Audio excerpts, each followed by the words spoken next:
The fog still lingers over London tonight, a weary silver veil stretched across streets that remember too much.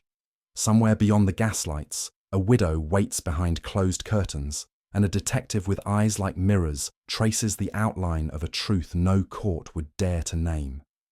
This is a tale not of murder alone, but of devotion, of a man who died twice, and a love that refused to be buried. Before the lamps burn low, tell me, where are you listening from this evening, and what hour strikes on your clock as London wakes in shadow? I'd love to know in the comments below. Now, draw your chair a little closer to the fire. The night is hushed, the river restless, and the case of the widow at Kensington Gate is about to unfold. It was one of those reluctant mornings in London when even the air seems unwilling to stir. The fog had crept in from the river during the night and now lay thick upon Baker Street, turning the lamps to dull, yellow orbs and muffling the rattle of distant cabs. Holmes sat by the window, his long figure framed against the dim light, his gaze fixed upon some indeterminate point beyond the glass. He had been silent for so long that I began to suspect he had not slept at all. There was in his face that peculiar stillness which marked the interval between thought and action. The coal fire burned low, the ash whitening like frost, and the clock upon the mantel ticked with unbroken precision. I had been reading the morning edition of the Times without comprehension, my attention repeatedly drawn to my companion's brooding outline. Something in his posture conveyed expectancy, as though he awaited a summons that had not yet come. It was in such silences that I often sensed the beginning of an adventure, faint, unformed, yet inevitable, like the hush before a curtain rises. The spell was broken by the familiar tread of Mrs. Hudson upon the stair. She entered bearing a small envelope upon a tray, her expression touched by curiosity. "No name, Mr. Holmes," she said, "and no seal either. Just left at the door not 10 minutes ago." Holmes rose with a motion so swift it seemed mechanical, took the envelope between his fingers, and held it against the light. "Observe, Watson," he murmured. "Paper of foreign make. Note the faint watermark. And the ink. It has not been long dry." He did not yet open it. Instead, he studied the corners, then the edges, with an intensity that rendered speech superfluous. His eyes glimmered as they caught the faint reflection of the lamplight. I confess I felt a curious unease as I watched him, for I knew from experience that some of our darkest cases had begun with such unassuming tokens. "The hand that wrote this," he said finally, "did not wish to be known, and yet betrays itself by the very attempt at concealment." The morning had found its purpose. With the precision of a surgeon, Holmes slit open the envelope and withdrew a single sheet of paper. The writing within was fine, slanted, and executed in deliberate haste.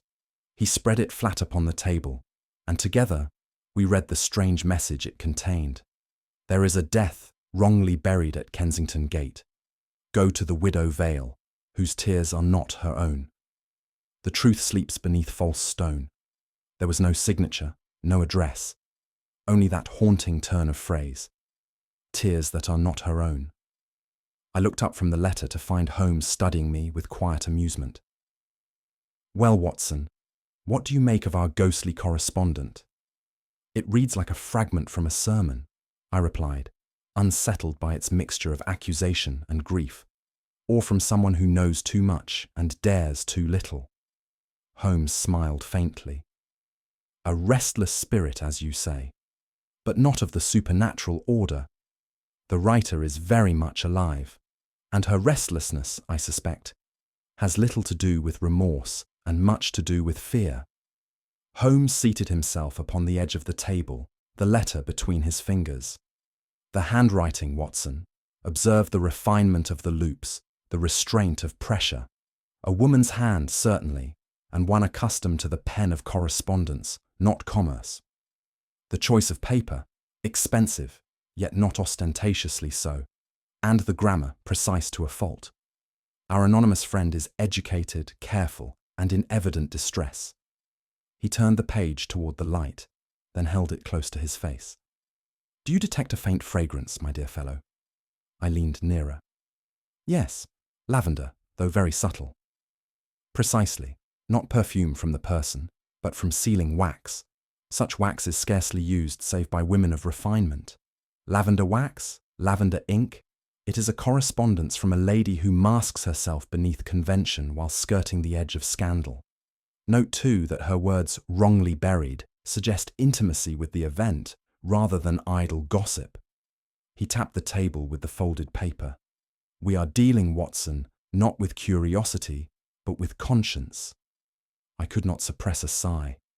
Holmes, surely you are not considering an intrusion upon this widow, whoever she may be, upon the strength of an unsigned note and a poetic turn of phrase. He regarded me with that half-smile which carried neither agreement nor reproach. My dear Watson, if truth relied solely upon signatures, I fear we should know very little of it. The anonymous are often the most honest, for they have no reputation left to defend. Still, I pressed, there is cruelty in probing into grief that may be genuine. Holmes leaned back, steepling his long fingers. Grief that hides deceit is not grief, but theatre. There are those who mourn not the dead, but the discovery of their own guilt, and truth, once whispered, is never fully silent. I could find no answer to this. The fog pressed closer against the panes. The fire hissed softly in the grate. Between us lay the letter, fragile, perfumed, and ominous, like a voice from the unseen. At last Holmes rose, folded the letter with deliberate care, and slipped it into the inner pocket of his coat. I think, Watson, we shall take a little air. He reached for his cane and hat, the familiar signs that speculation had yielded to action. Where to? I asked, though the answer had already formed in my mind. To Kensington Gate, he replied, to meet, if I am not mistaken, the most reluctant widow in London. Mrs. Hudson's startled face appeared as we descended the stairs, for we must have looked a peculiar pair. Holmes, tall and composed, I half protesting in his wake. The street outside was a river of mist, curling about the lamps like smoke. As we stepped into it, the world seemed to contract into a grey silence, broken only by our footsteps. Beside me, Holmes walked swiftly, the brim of his hat low, his eyes sharp beneath it. The dead may be buried, Watson, he said quietly, but truth always finds the air. And with that, our strange errand began.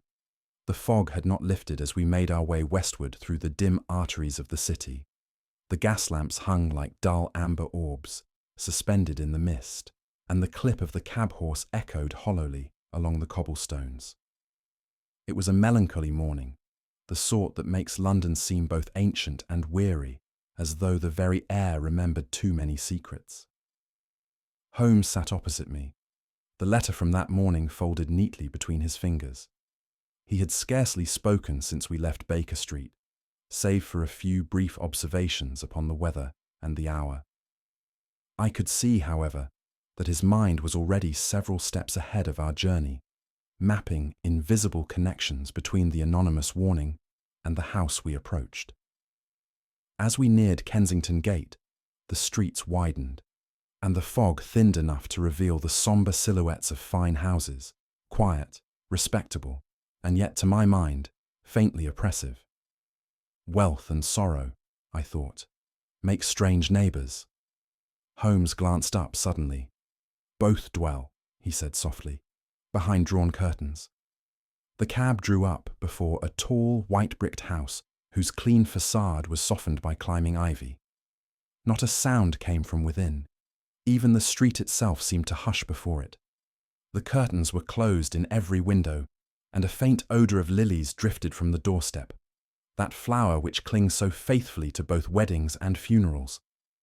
Mrs. Vale's residence was of the sort that spoke of order and discipline rather than comfort. The brass on the door gleamed, and the steps were scrubbed spotless, yet the place carried the curious chill of a museum, a shrine to some sorrow too carefully arranged. Holmes paused a moment before knocking, surveying the windows with the practiced eye of one who reads human stories in architecture. "Notice, Watson," he murmured, "every sign of habitation, and not a breath of life." Before I could reply, the door opened soundlessly, revealing a maid in black, who looked at us with the subdued vigilance peculiar to houses in mourning. We were ushered into a silence so deep, it seemed almost sacred. Mrs. Vale entered the drawing-room as though she had been summoned by the air itself, graceful, composed, and pale as porcelain. Her gown of mourning black was unadorned save for a jet brooch at her throat, and yet her bearing had none of the theatrical despair one associates with grief. "I am Mrs. Vale," she said in a low, even tone. "I was told you desired to speak regarding my late husband." Her eyes, a striking grey, rested upon Holmes with measured civility, but I noticed that her gloved hands never ceased their faint nervous motion. Holmes bowed. "Madam, forgive our intrusion. We come not as agents of curiosity, but as servants of truth." Her lips tightened imperceptibly. "Truth, Mr. Holmes, is not always kind to the living." "Nor," he replied gently, "to the dead." For a fleeting instant, her composure wavered, a tremor across a still surface. Then, recovering herself, she invited us to sit. It was an interview of politeness, and yet, beneath the polished restraint, I could feel the tremor of hidden dread. The drawing-room was elegantly furnished in the restrained taste of the late Victorian style: velvet drapes, a marble clock, and an arrangement of white flowers that filled the air with their heavy perfume. As Mrs. Vale spoke of her husband's untimely drowning, I observed Holmes's eyes wander, not rudely but with quiet deliberation, from object to object. His gaze came to rest upon a framed photograph upon the mantelpiece, a portrait of a man in his middle years, dark-haired, with a soldier's bearing. The image, though well taken, possessed an odd tension. The man's expression was neither serene nor proud, but strained, as though he faced some invisible test. Holmes studied it in silence. "A remarkable face," he said at last. "One would think him a man who carried secrets not easily shared." Mrs. Vale's voice faltered. "He was reserved, Mr. Holmes." "So am I," Holmes replied softly, "though perhaps for different reasons." Her eyes flickered toward the photograph, then away. The atmosphere thickened, not from grief, but from something unspoken between them. I began to sense that this house mourned more than a husband. It was Holmes who, after a pause of polite conversation, inquired whether he might view Mr. Vale's study. "Purely as a matter of curiosity," he added, "for I find that the habits of a man often survive him more clearly than his portrait." Mrs. Vale hesitated. The faintest shadow of alarm crossed her features. "The room has remained undisturbed since my husband's passing," she said quietly. "It was his wish that no one enter save himself." "Then you honour him still," Holmes said courteously. "And yet, the living may occasionally serve the dead best by disobeying them." She regarded him in silence for a moment, then rose. "Very well, Mr. Holmes, you may look." We followed her along a narrow corridor lined with books. The air grew heavier, tinged with dust and faint tobacco. Within the study stood a great mahogany desk, its surface cleared but for a lamp and a small portrait miniature. The drawers were locked. "The key?" Holmes inquired gently. "There is none," she replied. "It was buried with him." Her voice was steady. Too steady, I thought. When at last we took our leave, the fog had begun to disperse, and a pale sun filtered through the veil of cloud. Holmes walked in silence beside me until we were several streets distant. Then, with a suddenness that startled me, he halted. "Well, Watson," he said, "we have seen a widow who mourns correctly, perhaps a little too correctly. You found her insincere?" "Not insincere," he mused. "Rehearsed. Her grief bore the polish of repetition. Did you note how she hesitated before leading us to the study? And how her tone shifted when I mentioned the locked desk?" I admitted I had, though without his clarity of observation. Holmes tapped his cane lightly against the pavement. There is fear beneath that composure. Fear, not sorrow. A woman who hides something will speak much, yet say nothing. Mrs. Vale spoke beautifully, but not truthfully. He turned toward the west, his eyes narrowing against the mist. Come, Watson. Our morning's courtesy has served its purpose. The game, I think, has begun. And with that, he strode ahead, into the deepening light of mystery. The next morning found us at the coroner's office in Westminster, a place whose very air seemed weighted with the final stillness of the lives it recorded. A thin clerk, pale and nervous, eyed us warily as Holmes presented his card. "The Vale case," my companion said curtly, his tone admitting no delay. After a reluctant pause, the man retrieved a leather-bound volume and a folded report, each page stiff with official signatures and dull in the melancholy of bureaucracy. Holmes opened the ledger and ran his finger down the column with swift, silent precision. His brows drew together as he examined the physician's remarks, each line sinking him deeper into abstraction. I glanced about the narrow office, the dust upon the shelves, the smell of disinfectant and damp parchment. It was a dreary temple to the science of mortality. Holmes read on without comment until he reached the medical description, where he stopped abruptly. "Curious," he murmured, tapping the margin with a long finger. "A small note, easily overlooked, yet it unsettles the entire record." He folded the document with care. "Come, Watson. The dead, it seems, have begun to contradict the living." The coroner himself, a kindly but fatigued man in spectacles, joined us at Holmes's request. He examined the page Holmes indicated, frowning. "Ah, yes, the scar upon the left shoulder. I remember it now. A healed wound, of no consequence. We dismissed it." Holmes regarded him steadily. "You dismissed it because it did not fit, sir. A mistake as human as it is dangerous." "Indeed?" the coroner asked, affronted. "The widow identified the body. The rest was mere formality." Holmes's tone softened, though the sharpness of intellect never left his voice. And yet, according to his physician's notes, Mr. Vale bore no such mark, nor had he ever suffered a wound requiring stitching. A healed scar is not an ornament one forgets. The coroner flushed slightly, murmuring something about imperfect records and the inexactness of memory. Holmes closed the file. "Memory may falter, Doctor," he said, "but scars do not lie." I saw then in his eyes that familiar gleam, the first quiet spark that preludes revelation. From the coroner's office, we made our way to the practice of Dr. Silas Merrow, who had attended Mrs. Vale after her husband's death. He was an elderly man of gentle manner, clearly perplexed by Holmes's questions. "Yes," he admitted after some hesitation. Mrs. Vale declined to view her husband's remains. Her nerves were delicate, and the sight, she said, would have been more than she could endure.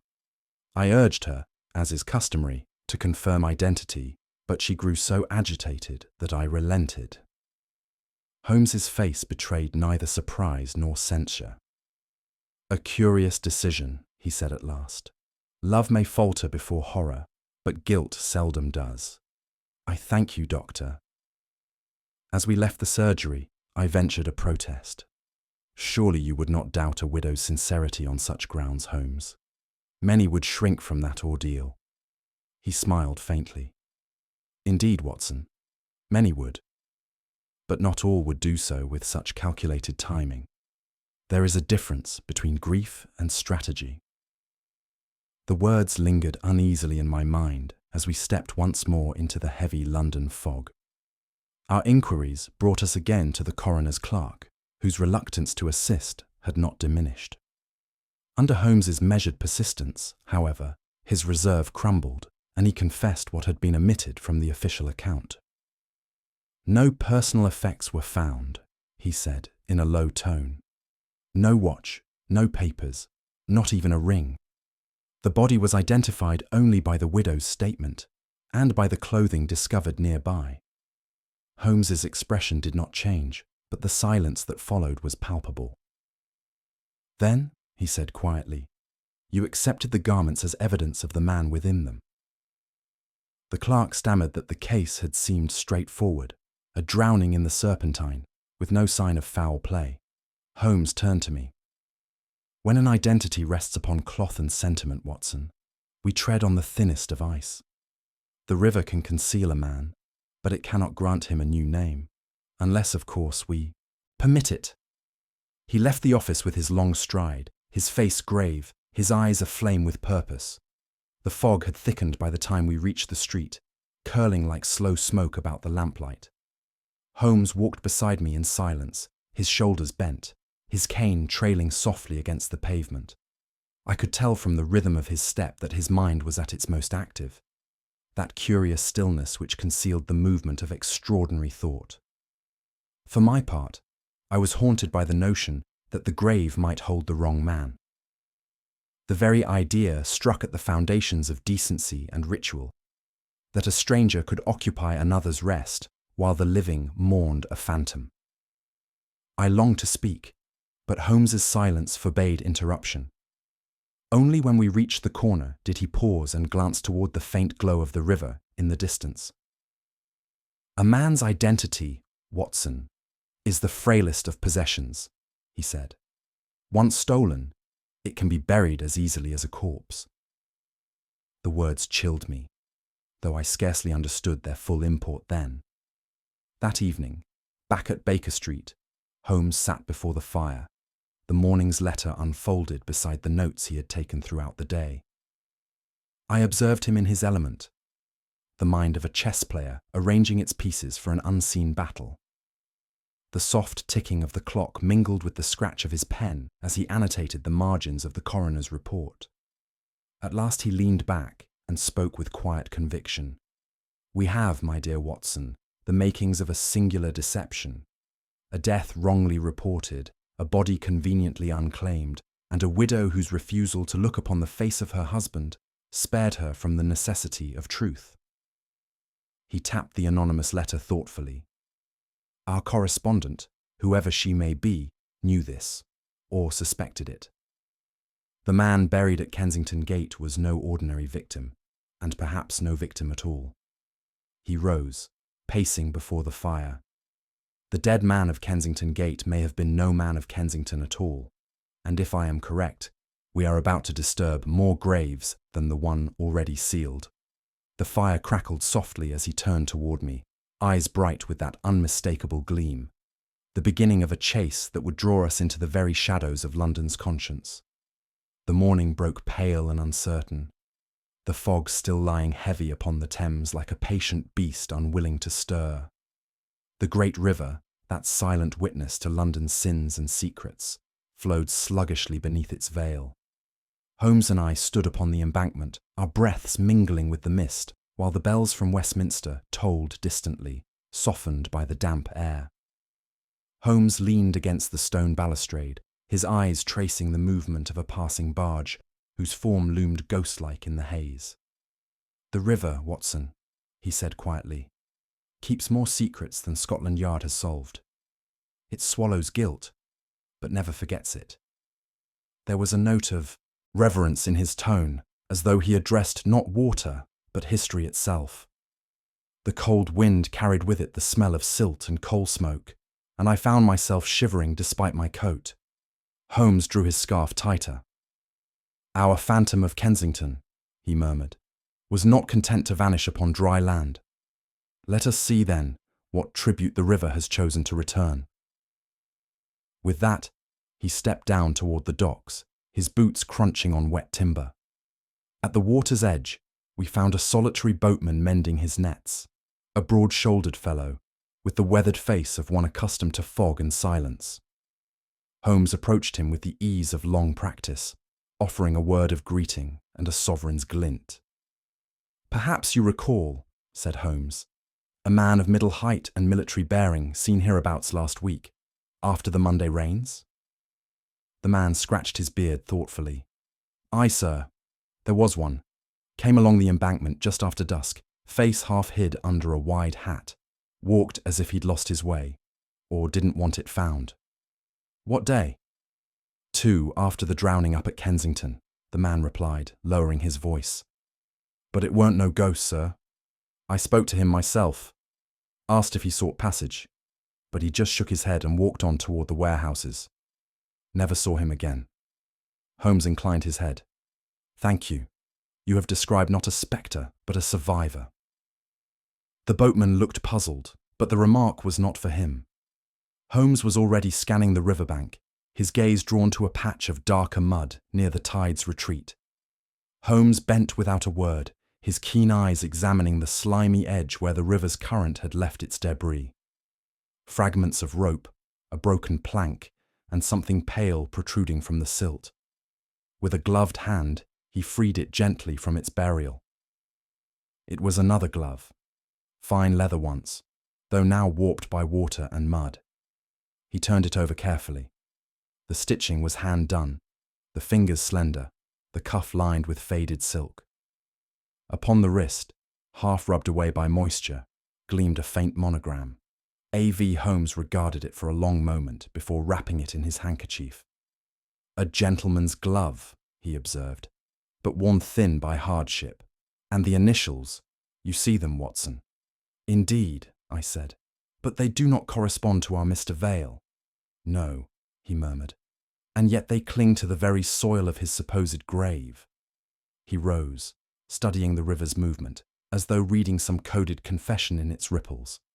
The Thames, he said quietly, has spoken. Let us hear what it means. Back at Baker Street, Holmes laid the glove upon a sheet of blotting paper near the fire, where its dampness soon yielded to the heat. He bent low over it with his magnifying lens, his expression one of austere fascination. There, Watson, he said, handing it to me. Smell closely. I obeyed and caught a strange, acrid sweetness, not of English tobacco, but something heavier, exotic. Turkish? I ventured. Close. Riza blend, a variety favoured by Levantine merchants. Few Londoners use it, and fewer still along the river except those in trade with Alexandria or Smyrna. He straightened, tapping his pipe absently against the mantel. This glove has been handled recently by a smoker of that rare strain. It is no relic from a corpse, but a token left by one who lives, and lives near the docks. He smiled faintly, his eyes reflecting the glow of the fire. Our drowned man, it appears, has taken to the air again, or someone wishes us to think so. I felt the first chill of something larger than coincidence. We dined late that evening, Holmes still turning the glove in his fingers, while his thoughts wandered through invisible corridors of deduction. I watched him for some time before breaking the silence. Holmes, I said, the initials are A.V., yet the man we know as Harold Vale bore no middle name beginning with A. Surely that is decisive. He looked up with a glimmer of amusement. Decisive, my dear Watson, only to those who require certainty before they can think. What if those letters belonged not to Vale at all, but to the man whose identity he borrowed? Or, he added with a slight lift of the brow, to the other who wears his grave? I confess that I stared at him blankly. You mean the body buried at Kensington Gate? Precisely, he said. A dead man with no name, a living man with two. The initials bind them as surely as the river mud. He tapped the glove lightly. These letters, Watson, are less a signature than a confession, though not yet complete. He rose and paced. The story's handwriting grows clearer with each stroke. The fire had burned low when Holmes spoke again. There remains one thread, and it leads not to the widow's parlour, but to the Thames itself. He fetched his overcoat from the stand, his eyes bright with decision. The Thames police keep detailed records. Every recovered body, every missing person, every vessel cleared for departure. Somewhere in those registers lies our phantom's second life. I followed him to the window, where the gaslights of Marylebone flickered through the fog like watchful eyes. Do you believe he escaped, Holmes? I asked quietly. I believe, he replied, that the river carried away not only a body, but an identity. And if so, the man we seek may be alive, and waiting for us to uncover the truth he buried beneath another's name. He turned sharply, the old energy coursing through him once more. Fetch your hat, Watson. There are tides in deceit as in the Thames, and if we move swiftly, we may yet catch this one before it turns. Thus began the pursuit that would lead us deeper into deception's current. The morning after our grim excursion to the river, Holmes received a small, cream-coloured envelope bearing no crest, but sealed with unusual care. He examined it with evident interest, then passed it across to me. Observe, Watson. Hand-delivered. The stationery is government issue. Within was a single line in precise handwriting. Mr. Holmes's recent inquiry regarding the late Mr. Vale has reached the proper quarter. He and Dr. Watson are requested to attend the Foreign Office this afternoon for a private consultation on a delicate matter. Whitehall, Holmes murmured. When officialdom sends for me in the tone of a confession rather than a command, one may be certain the matter is unsavoury. He folded the note neatly. Our anonymous correspondent, it seems, has stirred deeper waters than even the Thames can conceal. Come, Watson, we must dress as men called upon to walk the narrow bridge between diplomacy and deceit. By 2 o'clock, a hansom carried us southward through the misty avenues of Westminster, the solemn domes and facades looming like watchmen above the city's restless conscience. At Whitehall, we were received by a clerk, a young man whose composure bore the strain of 100 secrets too heavy for his years. His voice trembled slightly as he bade us follow him through the building's long corridors, where the gas lamps burned dimly behind frosted glass, and every step seemed muffled by discretion. He glanced over his shoulder more than once, as though the very walls might record his words. "Sir Edward Marston awaits you, Mr. Holmes," he whispered, pausing before an oaken door marked Private Consultation Room. Holmes inclined his head. "Courage, my good fellow. A secret loses half its terror when shared in honest company." The clerk's smile was brief and weary. "Then you have never served in government, sir." He withdrew hastily after admitting us, and I could not help but feel that the silence of the corridor pressed closer once he had gone, as if even the air feared to betray what it knew. Holmes took his seat with the quiet patience of a man entering an operating theatre. Sir Edward Marston, a tall, silver-haired official whose bearing suggested both intellect and fatigue, greeted Holmes with evident respect. "You force me, Mr. Holmes," he began gravely, "to reopen a file that most here would sooner forget. The name you mentioned in your letter, Arthur Vale, is not unknown to us." He lowered his voice, though no one else was present. Vale once served as a civilian liaison to the Admiralty. His access extended to naval drafts and certain confidential routes, materials which later found their way into the hands of a foreign power. Before he could be tried, he vanished. His ship was lost at sea. The matter was buried for reasons of national discretion. Holmes steepled his fingers, and yet his name returns as the husband of a respectable widow in Kensington. Sir Edward's brow darkened. "If that is true, then the grave we left undisturbed has been reopened by dangerous hands. You understand, of course, that official channels must deny any knowledge of this man." Holmes inclined his head. "I understand perfectly. Truth, after all, seldom receives diplomatic recognition." Marston sighed and drew open a locked drawer. There was one more detail. Vale, or the man using that name, was last seen in Marseille under an alias. He evaded pursuit by plunging into the harbour during a chase. Whether he drowned or merely disappeared, no one could say. We assumed the sea had settled the account. Holmes leaned forward. Then the body buried under his name in London may have been that of another, a convenient substitution. Marston regarded him steadily. "If that is so, then someone has played a long and perilous game. A dead traitor is a useful fiction, Mr. Holmes, particularly if the living man profits by wearing his guilt as a shield." Holmes nodded slowly.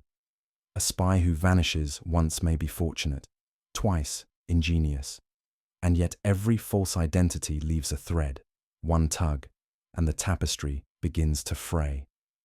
Marston gave a thin smile. You speak as though you have already found that thread. Holmes's eyes glimmered. Perhaps I have, Sir Edward, but the fabric it unravels may belong to more than one man.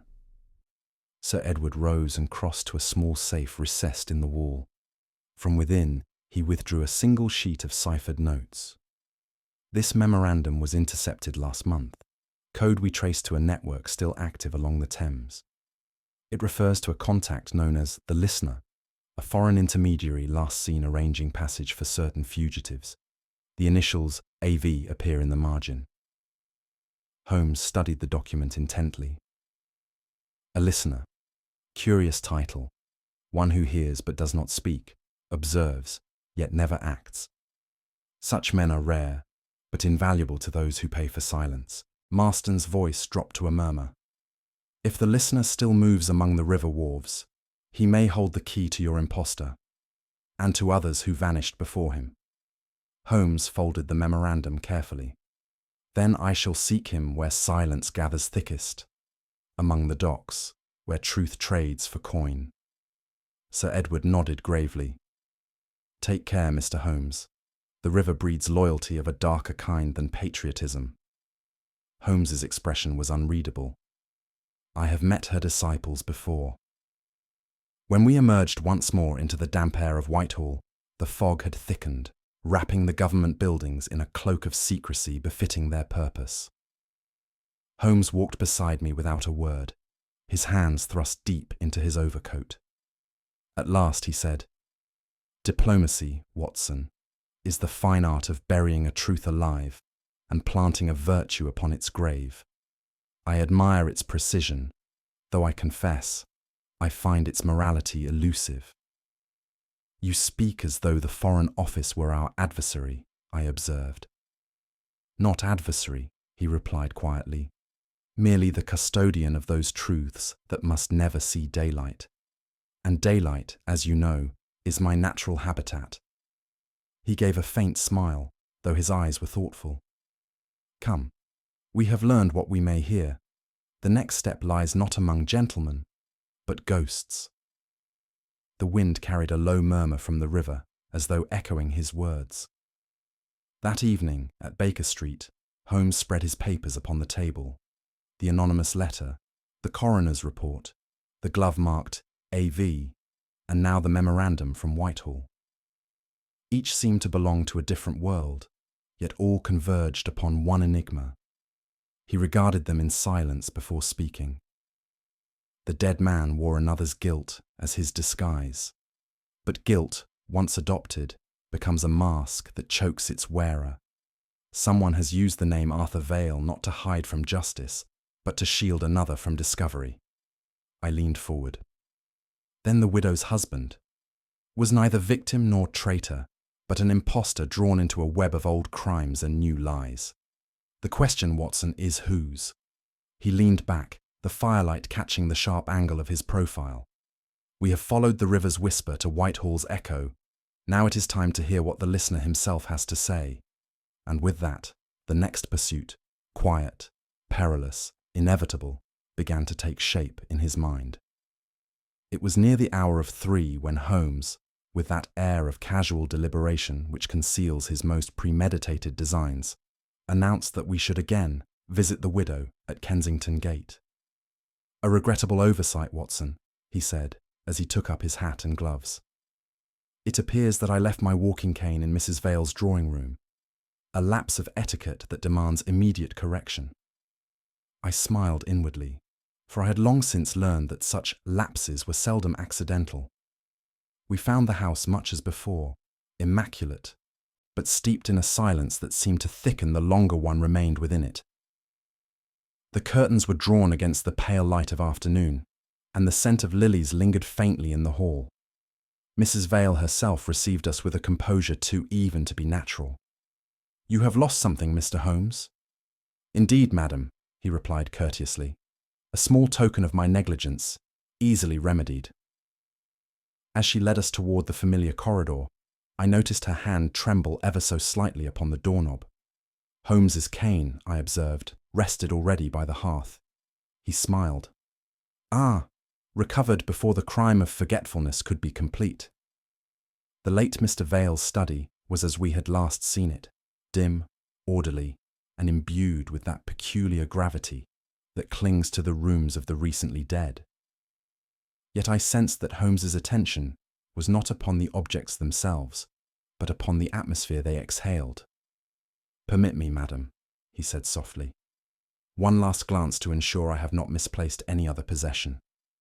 Mrs. Vale inclined her head with a mechanical grace, though her eyes betrayed disquiet.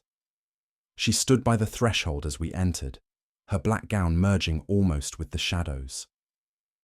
Holmes's gaze moved deliberately across the chamber, the desk, the bookshelves, the heavy curtains. His fingers brushed a layer of dust upon the escritoire, then paused where the texture subtly differed, as though recently disturbed. The silence between them deepened.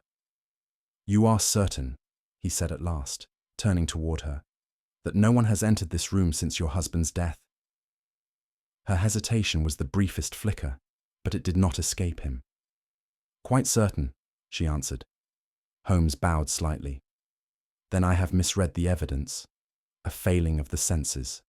Nothing more." When Mrs. Vale withdrew, murmuring some excuse about the servants, Holmes crossed swiftly to the desk. "Observe, Watson," he whispered. "The dust tells a truer story than its mistress."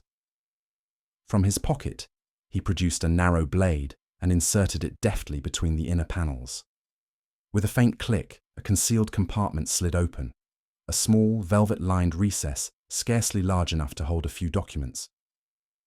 Inside lay a worn passport, its edges yellowed with use. Holmes unfolded it carefully. "Two names," he murmured.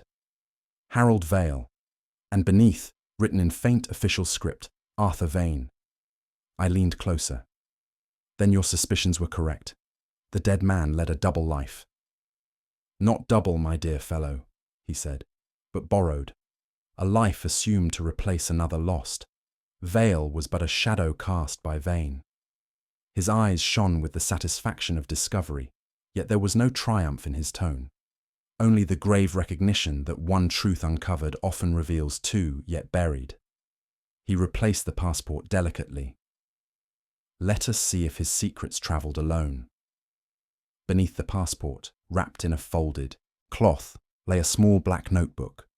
Its cover was plain, though its contents were anything but ordinary. Holmes turned the pages slowly, his brow furrowing with interest. Each page was covered in compact ciphered entries, a script of dots, slashes, and curious markings that resembled nothing so much as shorthand devised for secrecy. He smiled thinly.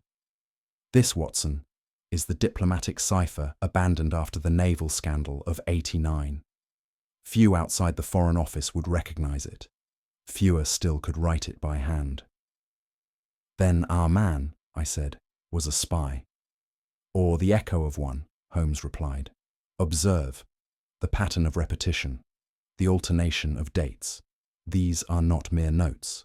They are transmissions. Whoever kept this record lived in the service of two masters, loyalty and fear." He held the book to the light. "And yet one page is missing." The last entry ended abruptly, as though torn from its place in haste. Holmes's eyes darkened. "The omission, my dear Watson, is as revealing as the cipher itself." As Holmes lifted the notebook, a faint perfume escaped from between its pages, subtle, floral, unmistakably feminine. He held it closer, then to his astonishment, smiled. "Heliotrope," he said softly. "An uncommon fragrance. Not Mrs. Vale's. Hers is lilac. This belongs to another woman." He turned back to the desk. The edge of the drawer bore a delicate smudge, a trace of powder, pale and fine, where a gloved hand might have rested. "Someone has searched this compartment since his death," he observed, "and that someone was a woman." I felt a chill. Then she has taken the missing page. Precisely. A page she could not risk another pair of eyes to read. Holmes closed the drawer gently and replaced the panel, erasing every sign of disturbance. Mrs. Vale lied to us, but perhaps not for herself. A man dies beneath one name, lives under another, and leaves behind the memory of a woman neither wife nor stranger. He turned toward me, his expression grave. Love, Watson, is the one cipher I have never fully mastered. We found Mrs. Vale waiting in the corridor, her composure restored, but her colour pale. Holmes retrieved his cane with a polite bow. My thanks, madam. Your kindness has spared me an irreplaceable companion. She inclined her head, her gaze steady yet cautious. If there is anything else, Mr. Holmes. Nothing, I assure you, he said softly. The past, after all, should rest. Outside, the afternoon had dimmed into a fine, steady drizzle. We walked in silence for some distance before Holmes spoke again. His voice was low, reflective, touched with something that might almost have been pity. The dead man's truest secret, Watson, lies not in who he was, but in who loved him enough to hide him. There are crimes of greed and crimes of passion, but between them lies this curious third, the crime of devotion. It leaves no fingerprints, yet its evidence endures long after justice has wearied of pursuit. I looked back toward the house, its windows shuttered against the world. And what will you do now? Holmes smiled faintly. Listen to what the silence tells me. It is often more eloquent than words. We walked on through the rain, two small figures swallowed by the great grey city. It was near dusk when we returned once more to Kensington Gate. The evening air hung close and heavy, and the clouds that gathered above the rooftops pressed down like a smothering hand upon the city. The lamps had not yet been lit, and the streets lay in a half-gloom that seemed to hush even the sound of our approach. Mrs. Vale received us in a small drawing-room, lit only by the wavering glow of two tall candles. The rest of the house lay in shadow, the curtains drawn, the silence unbroken save for the faint creak of the boards beneath our feet. Holmes bowed with his usual courtesy, though his eyes took in every contour of the room. The disordered papers upon a side table, the faint scent of extinguished incense, the fatigue upon the widow's face. Her black gown shimmered faintly in the candlelight, and I thought her beauty now possessed a tragic quality, like a statue half ruined by time. She gestured for us to sit, but Holmes remained standing, the outline of his figure dark against the window-pane. We will not trespass long upon your grief, madam, he said, but it is time the night yielded what it hides. Holmes's voice was soft, not accusatory, but inexorable, as though truth itself spoke through him. Mrs. Vale, he said, there are occasions when silence becomes its own confession. Permit me, then, to relieve you of its weight. He motioned me to a seat by the far wall, where I could observe without intruding. The widow sat motionless, her hands clasped tightly upon her lap, her eyes fixed upon the trembling flame between them. Your husband's death, Holmes continued, has left behind not only sorrow, but contradiction. The records misalign, the face does not fit the name, and the river tells a different story than the grave. Her lips parted, but no sound came. Holmes lowered his tone, almost to a whisper. You have carried a burden long enough, madam. Let us end the masquerade that serves no one now. The seconds stretched. The air thickened with what was unsaid.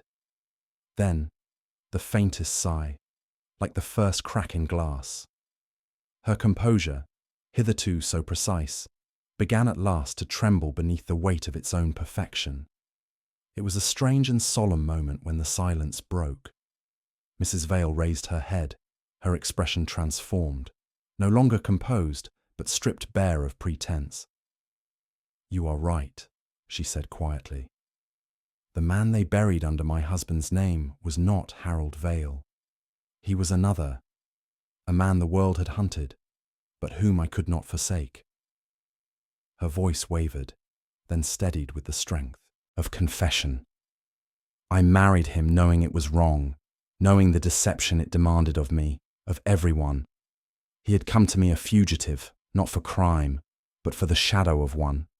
He took the name Vale to survive, and I bore it beside him for love's sake, though it poisoned my conscience daily. Holmes stood unmoving, his eyes upon her, but his face softened. "And the true Harold Vale?" he asked gently. She shook her head. "A friend, or rather, a phantom. The name was borrowed, the papers forged. We lived quietly, believing the world had forgotten. But the past," she whispered, "never forgets those who flee it." The tears that followed seemed less of sorrow than of release. When she spoke again, it was as though the floodgate had opened. Her voice, though faint, carried the conviction of truth. "My husband's real name was Adrian Vane. He once served as an agent for the Crown, discreet, loyal, and proud. Then came a scandal within the Intelligence Bureau, a betrayal that cost lives. They accused him of treachery, of selling naval routes to a foreign envoy, but the proofs were manufactured. The true culprit vanished before the trial." She pressed a hand to her throat, as though struggling for breath. "Rather than face public shame, he fled England. I followed him, first to Paris, then to the coast. He swore he would one day return to clear his name, yet years passed, and hope turned to silence. When the chance arose to assume another man's identity, the late Mr. Vale, whose death abroad went unrecorded, he took it, believing it would grant us peace." Her gaze grew distant. "Peace built upon deceit cannot endure. He lived in fear, and I in the shadow of his fear. He was no traitor, Dr. Watson, only a man undone by the guilt of survival." The widow's tone changed. It grew taut with dread. "A month ago," she continued, "I began receiving letters, anonymous at first, short, cruel, written in a hand I did not know. They accused me of living under a false name, of harbouring a man long wanted by the Crown. The writer demanded money, a sum so large it could only have been meant to destroy me."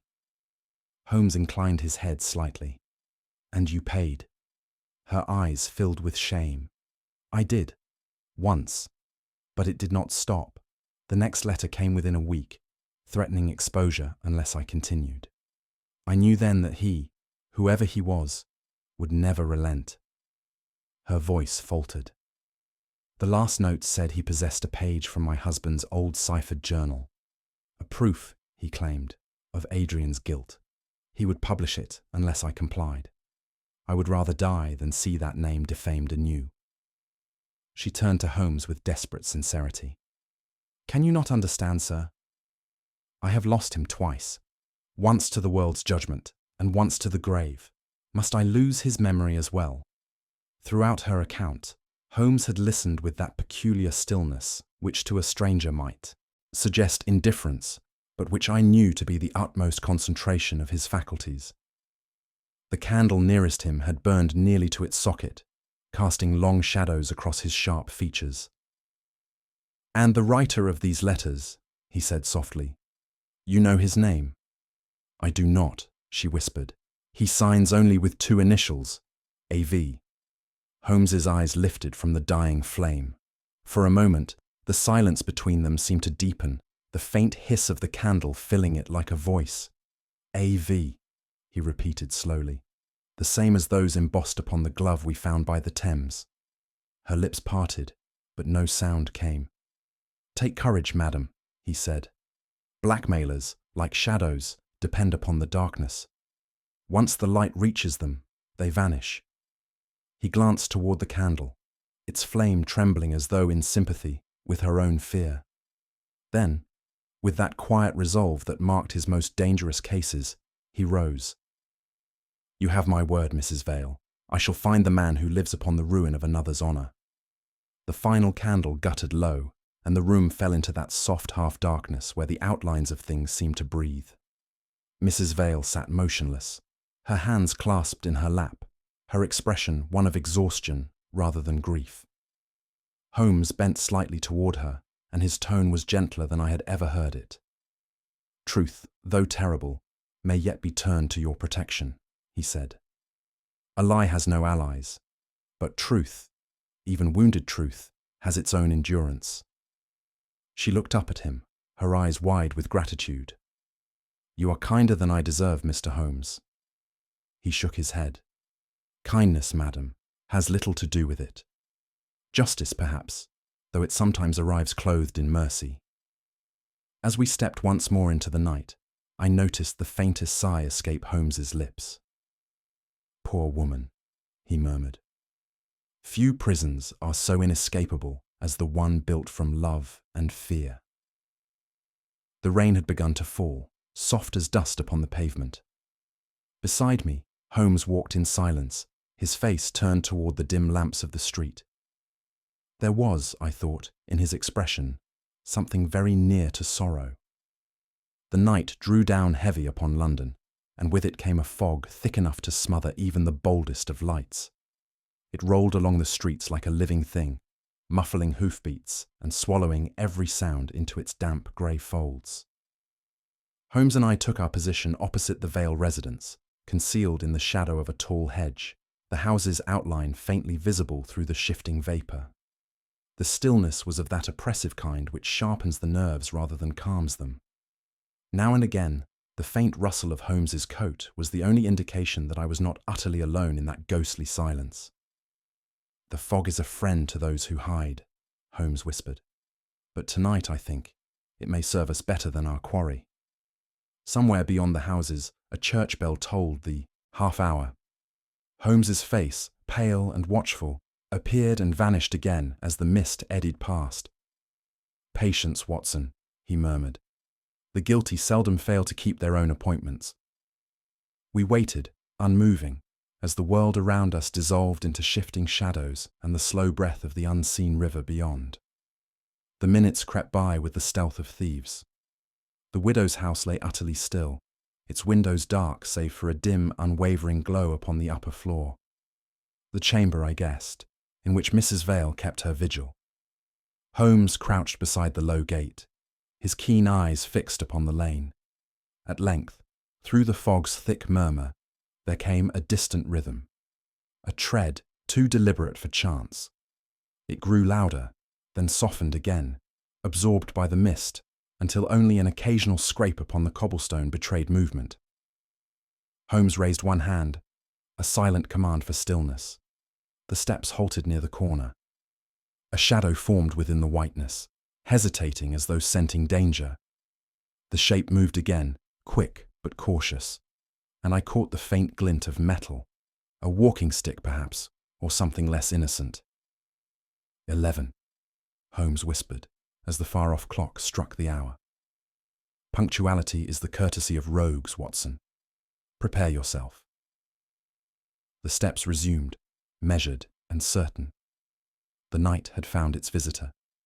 The figure emerged, no more than a darker shade amid the fog, slight of build, the shoulders stooped, his movements both nervous and deliberate. Holmes, motionless beside me, watched with the absorption of a hawk upon its prey. The man paused before the gate, drew from his coat a folded letter, and glanced about him with furtive precision. Finding the street apparently deserted, he slipped through the side path toward the servants' entrance of the Vale residence. Holmes's hand touched my sleeve lightly. "We have our blackmailer," he murmured. "Follow close, and in silence." We advanced noiselessly across the pavement, the wet stones dull beneath our feet. The intruder had already reached the door, and was bending to slip the letter beneath it, when Holmes's voice broke the stillness. Low, crisp, unmistakable. "Good evening. The lady will not require your correspondence tonight." The man spun round sharply, his eyes wide, and for an instant his face, pale and drawn, flashed beneath the gaslight. Holmes stepped forward, his tone courteous but immovable. "I think we might discuss your business indoors." The man hesitated, then obeyed. Fear, I have often observed, is most obedient when confronted by perfect calm. Within the vestibule, The lamplight fell upon him fully, revealing a narrow pinched face, a clerk's pallor, and the restless eyes of one long acquainted with guilt. Holmes regarded him with quiet detachment. "Your name, sir?" The man's lips twitched. "Marlowe. James Marlowe. I was employed in the Foreign Office once." "Until dishonour dismissed." "You," Holmes interjected. "Your handwriting adorns a number of indiscreet documents." Marlowe swallowed hard. You have no right." "On the contrary," said Holmes, "I have every right to prevent extortion under my client's roof." The fellow's bravado faltered. His hands, clutching the letter, trembled as though they longed to surrender it, but could not. "I only seek justice," he muttered. "If the truth were known, England herself might thank me." Holmes's eyes gleamed. "A noble sentiment, from a man whose patriotism has acquired a market value. You knew Adrian Vane, I think?" The name struck him like a blow. I knew him," he stammered. "Yes," Holmes said softly, "well enough to profit from his disgrace." Marlowe's defiance crumbled into silence. At length he spoke, haltingly, like a man compelled by the very strength of his own deceit to confess it. "I knew the truth about Vane," he said, "how he fled under another name, how the widow sheltered him. When the papers hinted that the old scandal was rising again, I saw my chance. I asked for nothing unreasonable, only enough to ensure her discretion." Holmes's gaze did not waver. "You call it discretion. The law calls it blackmail. Spare me the euphemisms, Mr. Marlowe." The man bristled. "He was a traitor, sir. If the country forgot him, it was to her shame." Holmes drew from his pocket a small folded sheet, the missing fragment of the coded notebook. "And this? You wrote this letter yourself, to create the illusion of proof. The ink is fresh, the cipher wrong in every third mark. You sought money, not justice." Marlowe's face drained of colour. "You cannot prove—" "I need not. You have proved it by speaking." For a moment all sound ceased, save the faint ticking of the clock upon the stair. Then Holmes said, in a tone of weary contempt, "Give me the letters, or the law shall have your confession before dawn." For the briefest instant, I thought the man might yield. His shoulders sagged. The letter trembled in his hand. Then, with the suddenness of a trapped animal, he struck at Holmes, sending the lamp crashing to the floor, and darted past us into the night. "After him, Watson!" cried Holmes, already through the doorway. The fog had grown denser still, so that the world seemed shrunk to a few ghostly paces.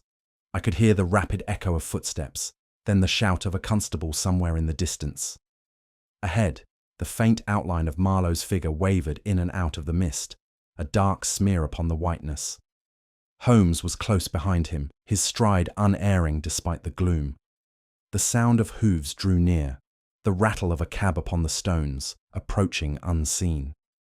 Marlowe glanced over his shoulder, saw the dark mass bearing down, and veered blindly into the street. "Stop!" Holmes called, but the warning came too late. There was a cry, sharp, short, followed by the thunder of hooves and the shriek of iron upon stone. The carriage lurched to a halt. Its driver shouted an oath. Holmes and I ran forward. Marlowe lay sprawled upon the wet cobbles, the fog curling about him like smoke. The letter, still clutched in his hand, was torn and soaked through. One glance told me it was over. Holmes knelt beside the body, his expression grave but not unkind. "Fate, my dear Watson," he said quietly, "is often swifter than the law." He rose, drawing his coat close. "This man's guilt has ended where his fear began. Let us see that the widow's peace, at least, does not perish with him." We turned back toward Kensington Gate, the fog swallowing our footsteps once more. Behind us, the constable's lantern flickered through the mist, and the city resumed its unending silence. A silence that, to my ear, seemed almost merciful. The soft toll of church bells drifted faintly through the fog when I awoke that morning, the hour when London, still half in dream, seemed to hesitate between night and day. The light that crept through the curtains was wan and colourless, filtering through the mist like diluted silver. Holmes stood by the window, already dressed, his tall frame outlined against the pale blur beyond. He had not slept, that much was evident. His dressing gown hung neatly on its peg, and the faint curl of smoke from the fireplace marked the remnant of a long night's vigil. The stillness of his posture was deceptive. One felt that his mind had not rested even for a heartbeat. "Dawn," he murmured, without turning. "A time when the city forgives itself for its sins, if only for an hour." The words hung in the air like the echo of a thought. I joined him by the window, gazing upon the ghostly outlines of the waking street. Somewhere in that soft greyness, a milkman's cart rattled distantly. London, immense and indifferent, stirred once more, its secrets folded neatly beneath another day's beginning. Over our modest breakfast, there reigned a silence heavier than fatigue. The events of the previous night, the blackmailer's pursuit, the sudden tragedy, the widow's trembling confession, lay upon our minds like the aftertaste of bitter medicine. Holmes sat opposite me, his gaze fixed not upon the plate before him, but upon the faint wisp of steam curling from his untouched tea. There was no hint of triumph in his manner, no satisfaction at the resolution of a perilous affair. Rather, there lingered about him the quiet melancholy that often followed his most delicate victories. "Justice has taken its course, Holmes," I ventured. "You could not have foreseen the man's death." He inclined his head slightly. "Perhaps not. Yet one grows weary, Watson, of seeing vice punished not by virtue, but by chance. It offends the symmetry of reason." He rose and walked to the fireplace, where the faint morning light mingled with the dying embers. "The blackmailer's silence preserves a widow's honour, but at what cost? It is a moral equation without balance." His tone carried neither pride nor despair, only that weary recognition of a world forever one step removed from logic's design. When he spoke again, it was with the sharp clarity of mind that always followed such intervals of brooding. "You recall, Watson, the inconsistencies in the drowning report, the identification by clothing alone, the absence of personal effects, the scar unaccounted for." "Perfectly," I replied. "Then it is time you should know," he said, leaning against the mantelpiece, "that the man buried under the name of Harold Vale was no drowned husband at all, but a carefully chosen substitute. The impostor, Adrian Vane, staged his own death to escape both justice and his past." I started. "But the coroner, the witnesses—" "Were deceived," Holmes interrupted gently. "The corpse was that of a foreign sailor, roughly of Vane's build and age, procured through bribery or theft from the river morgue. The rest was arrangement. A convenient accident, a grieving widow, and an identity that ceased to exist. It was a perfect fiction, until greed revived it." He drew from his pocket a torn scrap of paper, the blackmailer's final letter. Had Marlowe not sought to sell what he knew, the illusion might have endured. But lies, Watson, are like corpses. They do not stay buried when the tide turns. He smiled faintly. "I admire the artistry, though not the artist."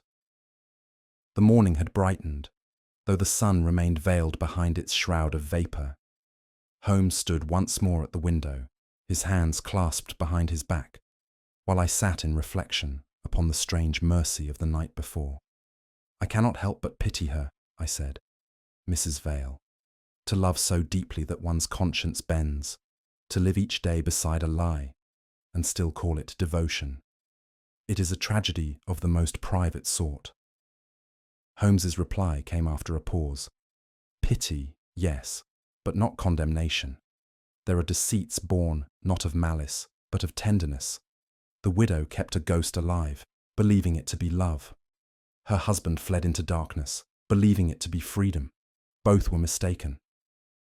He turned toward me, his expression softened by that rare gentleness which surfaced only at the close of certain cases. "Love, Watson, is the most elegant of disguises, and the hardest to remove. It conceals truth with greater skill than any criminal mind I have ever studied. For a moment, the room was very still.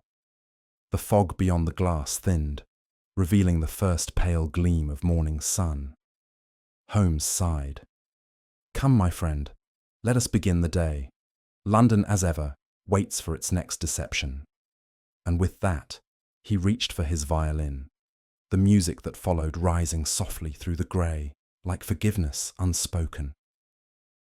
Holmes had seated himself once more at the breakfast table, a sheaf of notes spread neatly before him, and the faintest gleam of satisfaction lighting his otherwise austere features. He tapped a folded clipping from the Shipping Gazette with one long forefinger.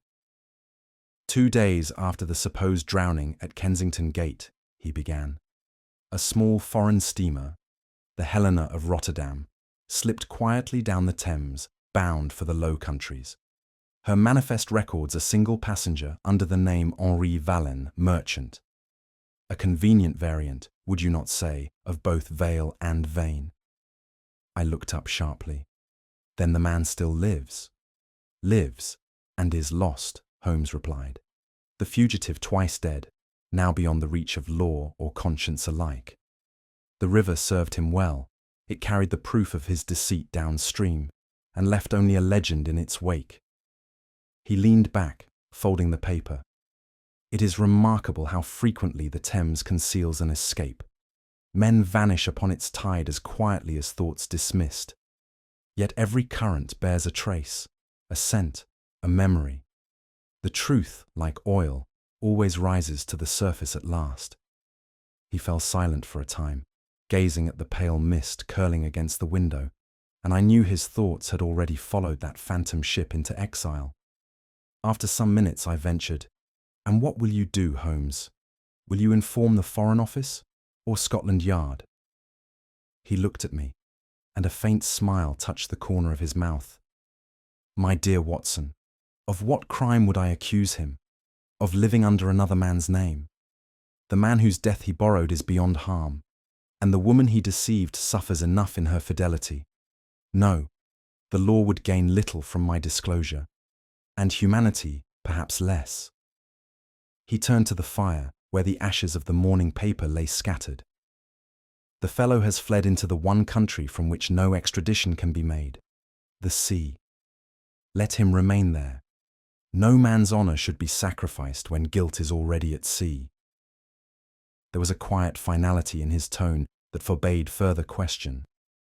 Yet in his manner there lingered something rarer, an almost imperceptible compassion. Holmes, who dissected the passions of men as a surgeon dissects tissue, now seemed to acknowledge, for once, that the heart may act where reason falters. I thought then of how many souls he had judged by logic alone, and how few he had absolved. That morning, at least, he had chosen mercy. It was near midday when we set out together through the softened light of the city. The fog had lifted, leaving the streets damp and gleaming. The carriages rattled once more, and London resumed its endless commerce with indifference to all human tragedy. Holmes walked beside me in thoughtful silence. His step, though brisk, lacked its usual precision, as though his mind were fixed not on analysis, but on recollection. We came again to Kensington Gate. The great houses stood serene and dignified, their facades reflecting the pale sun. At the far end of the street, the Vale residence loomed, its blinds still drawn, its threshold unswept, as if life itself had paused there. Holmes halted before it. For a moment, neither of us spoke. Then he removed his hat and stood bareheaded, his gaze upon the curtained windows. "There are truths, Watson," he said at last, "which, when spoken too late, become only cruelty. Better they remain where they lie, within the conscience of those strong enough to bear them." He replaced his hat and turned away. "The world will believe her a widow, and she will believe herself one. Let both illusions stand. They are kinder than any fact I could offer." We resumed our walk, the sound of our footsteps fading into the awakening hum of the city. In later years, when memory turned back to that strange and sorrowful affair, it was not the case itself that returned most vividly to me, but the image of Holmes as he stood that morning at the gate, tall, grave, and motionless, his features touched by the cold radiance of the sun. There was in him then something almost priestly, as though he stood not in judgment, but in benediction. The light caught upon the brim of his hat, and for a moment he seemed carved from the very stillness that surrounded him. Intellect bound in silence, compassion veiled beneath restraint. It struck me, as I watched him, that his genius was not solely of the mind, but of the soul that chooses when not to act. Others might have sought the satisfaction of justice, the applause of revelation. Holmes sought only equilibrium, the quiet restoration of order in a disordered world. He turned toward me with that faint, ironic smile I had come to know so well.